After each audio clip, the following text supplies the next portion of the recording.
ജമാഅത്തെ ഇസ്ലാമി ഇതുവരെ മതരാഷ്ട്രവാദം ഉന്നയിച്ചിട്ടില്ല എന്ന് കേരള അമീർ പി മുജീബ് റഹ്മാൻ.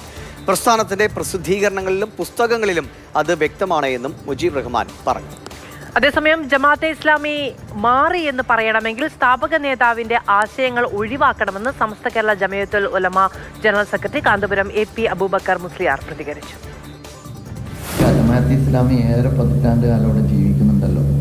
അതിൻ്റെ സാഹിത്യങ്ങളുണ്ട്, അതിൻ്റെ പ്രസിദ്ധീകരണങ്ങളുണ്ട്, അതിൻ്റെ പ്രഭാഷണങ്ങളുണ്ട്, അതിൻ്റെ എഴുത്തുണ്ട്, അതിൻ്റെ സോഷ്യൽ മീഡിയ പേജുകളുണ്ട്. ജമാഅത്തെ ഇസ്ലാമി ഇന്ന് വരെ മതരാഷ്ട്രവാദം ഉന്നയിച്ചിട്ടില്ല. ജമാഅത്തെ ഇസ്ലാമി ഇസ്ലാമിനെ പ്രതിനിധീകരിക്കുന്ന ഒരു മൂവ്മെൻ്റാണ്. ജമാഅത്തെ ഇസ്ലാമിയുടെ ഭരണഘടനയിൽ അത് വളരെ കൃത്യമായി പറഞ്ഞിട്ടുണ്ട്. ഖുർആനും പ്രവാചകന്റെ തിരിച്ചഞ്ചിയും ബേസാക്കിക്കൊണ്ട് പ്രവർത്തിച്ചുകൊണ്ടിരിക്കുന്ന ഒരു പ്രസ്ഥാനമാണ്. അതേസമയം ഇവിടെ സൃഷ്ടിച്ചുകൊണ്ടിരിക്കുന്ന ഒരുപാട് പൊതുബോധങ്ങളുണ്ട്. ആ പൊതുബോധത്തിൽ നിന്നാണ് പല ചോദ്യങ്ങളും ഉയരുന്നത്. മാറ്റം വന്നു എന്ന് നിങ്ങൾ പറയുന്നുവെങ്കിൽ ഒരു നേതാവിനെ തള്ളി പറഞ്ഞത് കൊണ്ട് മാത്രം ആയില്ല. ആ നേതാവ് ഇവിടെ പ്രചരിപ്പിച്ച ആശയങ്ങളും ആദർശങ്ങളും ഗ്രന്ഥങ്ങളുമുണ്ട്.